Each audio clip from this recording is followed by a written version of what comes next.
Et en cette heure, les gens, voilà qu'il y a un endroit qui nous montre ce qui se passe quand on détruit l'État, comme on l'a détruit méthodiquement, par ceux qui pensent que l'État est toujours de trop, l'État qui est censé représenter l'intérêt général et qui a bien sûr bien des défauts, mais dont on ne va montrer que les défauts, tout le temps, comme si les bureaucraties privées, les hotlines, étaient des modèles de perfection, de souplesse, d'intelligence. Les bureaucraties du privé sont aussi misérables que n'importe quelle autre bureaucratie quand elle se met à choufleuriser hors de tout contrôle. Par conséquent, quand on enlève à la France son État autour duquel elle s'est constituée, alors on lui enlève l'essentiel de sa manière d'être organisée.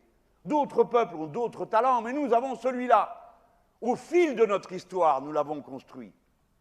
Quand on enlève l'État, quand on enlève les services publics avec une vision idéologique d'après laquelle le marché y pourvoirait et remplacerait ce que ne faut pas les services publics, ce qui ne se produit jamais.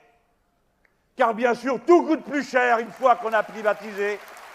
Et vous le savez si vous payez du gaz, et vous le savez si vous allez sur les autoroutes, et vous le savez, je ne vais pas faire la liste de tous les services publics qu'on vous a enlevés, jusqu'aux pages jaunes, jusqu'au service de renseignement du téléphone, qu'on était tous là les bras ballants, même ça ils l'ont vendu, oui, même ça. Et oui, même ça ils l'ont foutu par terre. Ça marche plus, c'est quand même pas compliqué de dire quel est le numéro de téléphone de quelqu'un, non? Eh bien ça, ils ne savent pas le faire. Mais ils ont mis 2 ou 3 ans pour s'en rendre compte après avoir tout détruit. Eh bien, quand on enlève tout ça, c'est la société elle-même qui s'écroule. Et il se trouve qu'il y a des endroits où ça se voit plus qu'ailleurs. C'est les endroits où on était déjà en retard. Et comme on était en retard, l'effort qu'il y avait à faire, c'était pour rattraper le retard. Et au lieu de rattraper le retard, on s'est dit, de toute façon, ils ont l'habitude qu'il leur manque à peu près de tout, on leur enlève encore un peu, ils ne verront pas. Arrive le moment où tout s'effondre. Vous le savez qu'on en est là, dans des tas d'endroits. Vous savez bien que le service de santé de ce pays ne tient que grâce aux soignants qui n'en peuvent plus. Vous le savez tous. Je prends cet exemple parce que je sais que vous le savez. Mais je pourrais prendre bien d'autres exemples, de bien d'autres services publics qui ne tiennent que parce que les gens qui sont dedans aiment leur métier, ont le goût de ce qu'ils font, ils veulent le faire bien. Ça ne tient que par ça. Mais arrive un moment où ça s'écroule, tout simplement parce qu'on ne peut pas. Si dans une équipe, quelqu'un a été en surmenage au travail, eh bien la voilà qui tombe malade. Alors on s'arrête un jour, 2 jours avec mauvaise conscience en se disant il faut que je retourne, pas parce qu'un crétin a inventé le délai de carence qui fait que vous n'êtes pas payé tout de suite pour vous stimuler à revenir, comme le pensent ces brutes, mais parce que vous pensez aux collègues et vous pensez à tout ce qu'il y a à faire. Et alors l'autre qui est au boulot, il fait le travail de 2, parce qu'on ne remplace pas ceux qui ne sont pas là. Et celle-ci ou celui-là, il se fatigue encore plus. Et alors après aussi, il tombe malade. Et il n'y a plus rien qui marche. Et voilà les têtes d'œufs qui arrivent avec leurs papiers. Combien vous avez fait de malades aujourd'hui? Combien vous avez fait de ci? Il y a des gens, ils passent leur vie à remplir des papiers au lieu de faire le boulot à propos duquel les papiers les interrogent. Vous le savez, ça? Alors, il y a un endroit où ça a fini par s'écrouler, et ça se passe en ce moment. Et je vais vous dire qu'on n'a pas à être glorieux parce qu'on a mis des jours et des jours à se mettre à en parler et à s'en rendre compte. C'est à la Guyane française à laquelle nous adressons un immense salut de solidarité. La Guyane, c'est nos petits chéris, c'est la France en Amérique du Sud, telle que, si j'étais élu, eh bien, nous prendrions notre place, non pas comme le fourgon de l'armée nord-américaine, mais comme un partenaire direct, je dis bien direct, avec les pays de l'Amérique latine, puisque la France est un pays d'Amérique latine.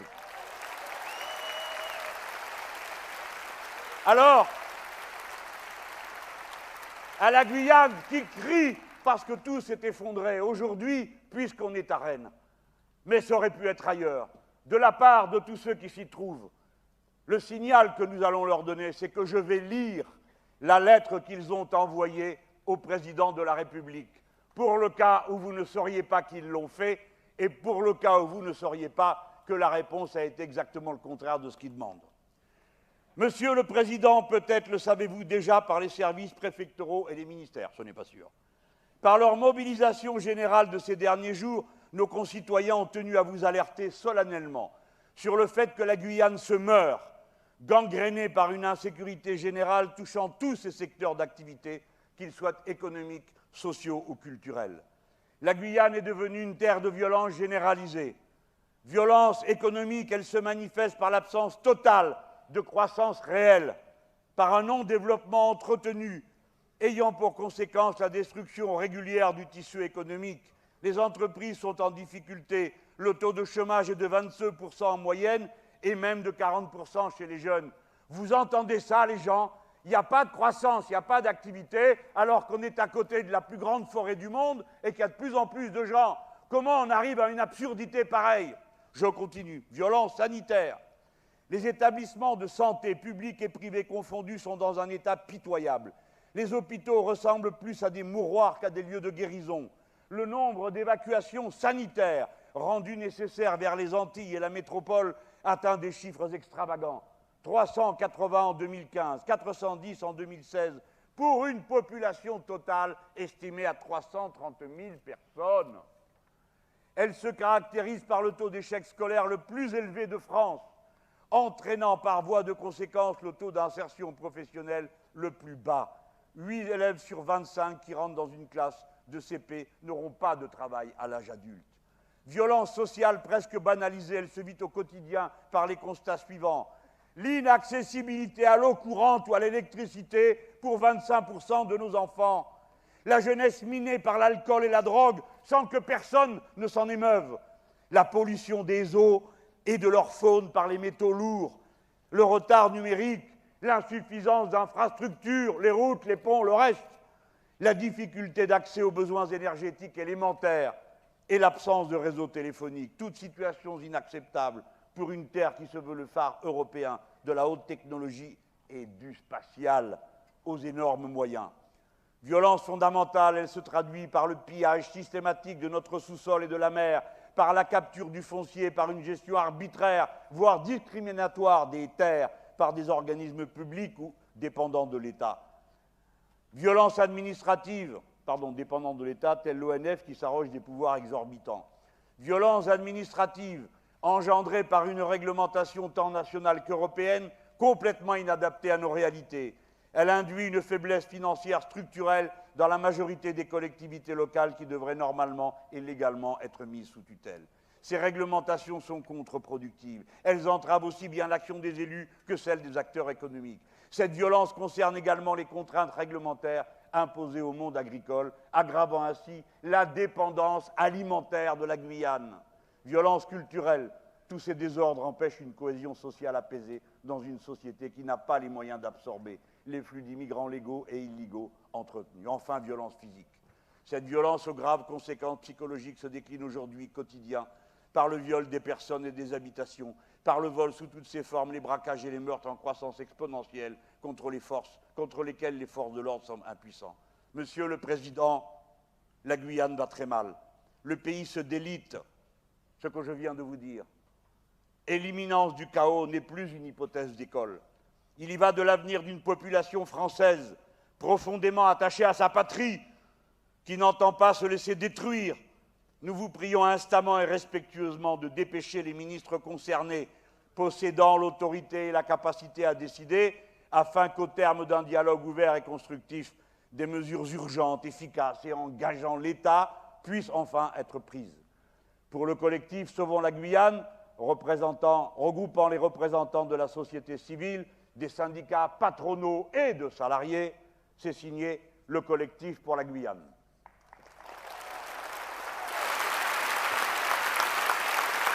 Tout ce que vous avez entendu, ce sont les questions que nous mettons à l'ordre du jour.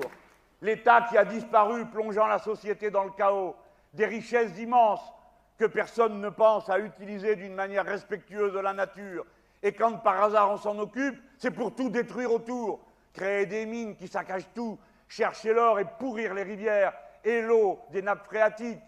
Voilà comment est traitée la malheureuse Guyane, mais comme un symbole exagéré, peut-être comme sous une loupe, de ce que nous vivons ici sur le sol de la métropole, et que peut-être nous ne regardons pas assez souvent bien droit dans les yeux pour nous rendre compte de ce qui se passe, et qu'au fond, d'une manière ou d'une autre, peut-être que nous sommes tous des Guyanais.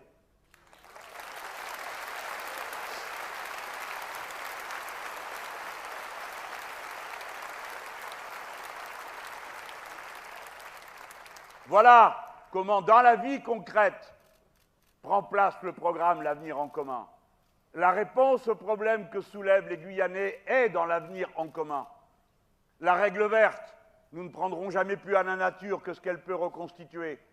L'organisation sociale, le renforcement des services publics, la priorité donnée à la santé et par-dessus tout à l'éducation de nos petits, parce que plus ils seront éduqués, meilleurs ils seront, et entre eux, et avec la nature, et dans la société.